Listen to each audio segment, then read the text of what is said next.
Austin will be the hottest market in 2021. And based on what I've seen in the last few months, it all adds up. There are things you need to know before buying in this crazy Austin market. Hey guys, it's Angie with Nora Wall & Company in the beautiful Austin area. Let's get into it. I know that many of you are looking to buy a home in the Austin market, so I wanted to talk about what you have to know and how to navigate this fiery market. Here's what you can expect. We are in a seller's market, and what that means is that there is more demand for purchasing a home than there is homes available to purchase. Currently, we have 0.4 months worth of inventory in the Austin area and 665 new homes that hit the market in the last 7 days. This includes the whole metro area. This high demand means some serious competition for buyers. I know that many of you are asking why there is such a shortage. There are many reasons that we are seeing an influx of newcomers, from job opportunities, the ability to work from home, which has given everyone a little bit more flexibility than before, affordability, along with a host of other things. Just know that while you are on your home search, your options will be limited due to the inventory, and you will most likely be making a lot more compromises than you would beforehand. This is a conversation that I have all the time with my buyers.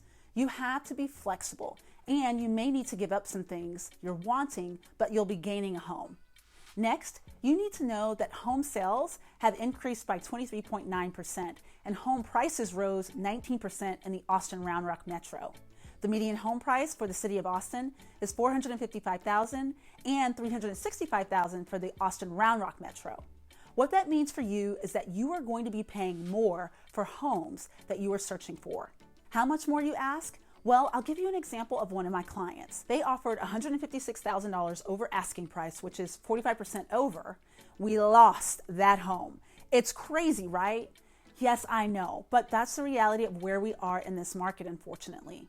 Just know that every home is not going to be 45% over asking, but it could happen. This just gives you an idea of offers that are being made. Typically though, we are seeing 10 to 20% over asking, depending on the price point. You know I like a little data and a little gut feeling, but this market, I'm leaning heavily on my gut. It really feels like comps don't really matter in this market, which is a pill all on its own to swallow. Buyer demand and fear of missing out is so strong that a majority of buyers are making offers based on how much they really want the home. I try to still use comps as a baseline, along with finding as much information as I can from the listing agents. But that can even be difficult because we won't know the actual closed price on the home for another 30 days, sometimes less. With the market moving so fast and limited comparable sales, it's difficult to have a number that you should offer. There have been many times that a price of a home was one price when it hit my client's inbox, and then we scheduled a showing, and by that afternoon, the price had already increased by $65,000. Ultimately, it comes down to how much you're willing to pay.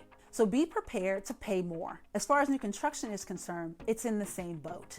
There is limited inventory and they can't build homes fast enough.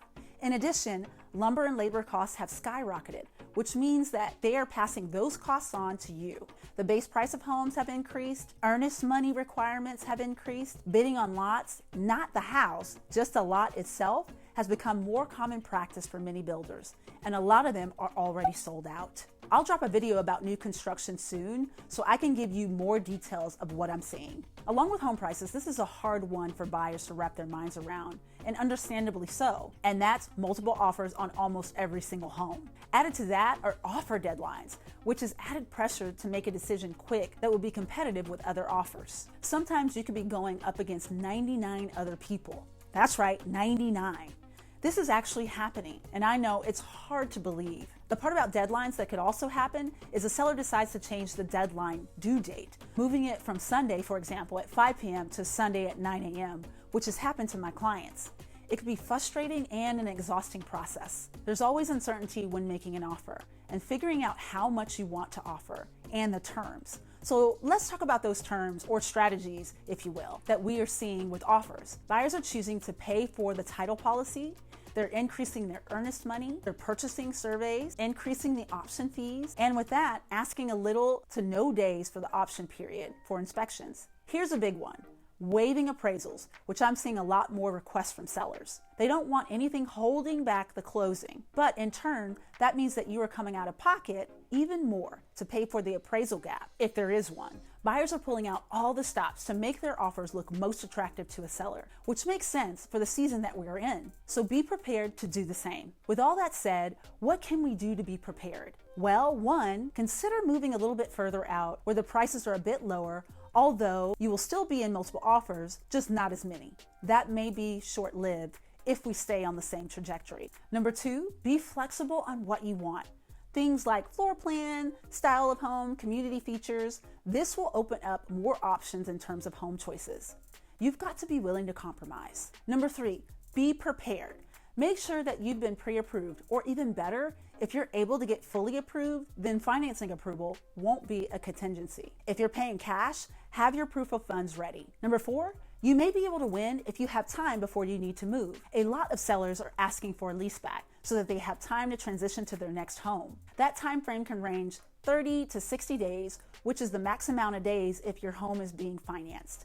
Anything beyond 60 days, the lender may consider it an investment property or second home, which has its own repercussions. So if you have time and they need time, that could be a winning combination, along with everything else we've talked about. I know that it's rough out there, but I tell all of my buyers, if they can be a little patient and they can be swift at the same time, we have a higher chance of being successful. Most buyers offer anywhere between 3 to 10 offers before their offer is accepted.